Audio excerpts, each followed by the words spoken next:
eliminate your fears so you weren't afraid of anything, and if you could eliminate your self-doubt so you had the kind of confidence that was unshakable, then you could accomplish extraordinary things. And I'll show you systematically how to do that. It's like saying, I'll show you how to type with a typewriter.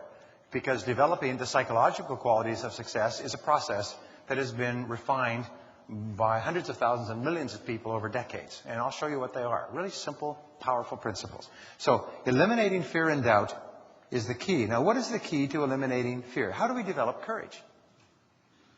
Aristotle, who was perhaps the greatest of philosophers, coined a word called praxis.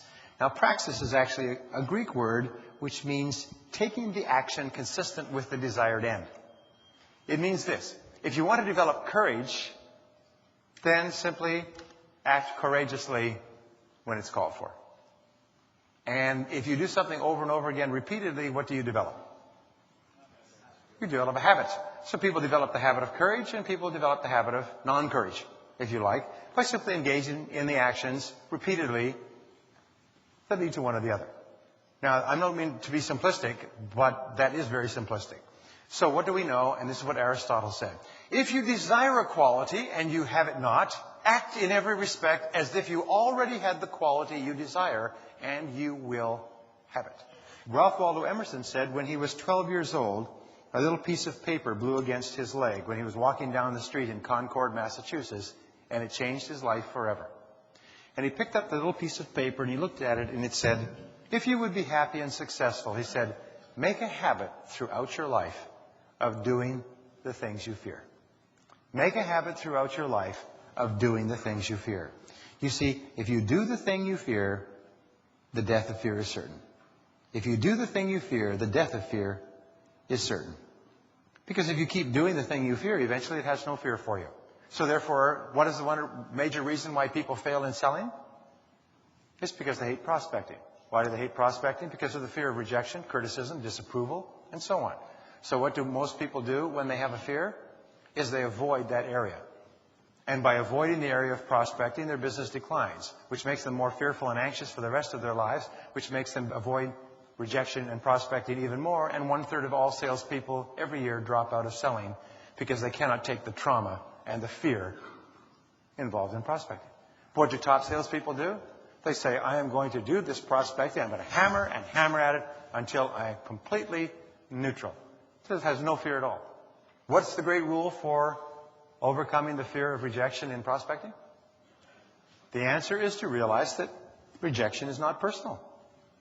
The key is rejection is not personal. Rejection in selling is not personal.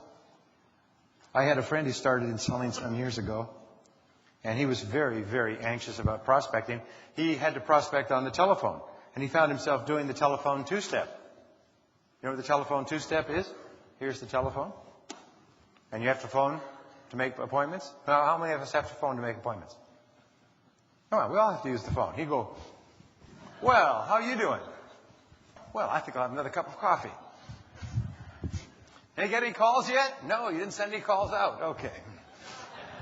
We've all done that. And he realized that his fear of picking up the phone and calling on prospects was sabotaging his career right from the beginning. So he went out to a local stationery store, got a big roll of masking tape, came back, masking taped the telephone to his and he would not let himself off, get a cup of coffee, or even go to the bathroom until he had filled up his calendar for the next day. And he would just telephone. And he finally got to the point where he was more preoccupied with other needs than prospecting. And he kept phoning and phoning until he had a full slate of appointments. And only then would he take the tape off. Within 6 months, he was the top salesman in his company. And all the others who had laughed at him had all gone out and bought their own rolls of tape. So, play games with yourself. Do what it takes. Push yourself, force yourself, face your fears, confront your fears. Do the things that you fear. Remember, the ability to confront your fears is the mark of the superior person. And if you have high ambition and you decide to be in the top 10% and you can confront your fears and do the things that are holding you back, those two things alone will make you a great success. We can stop and all go home right now if you could just practice those two things.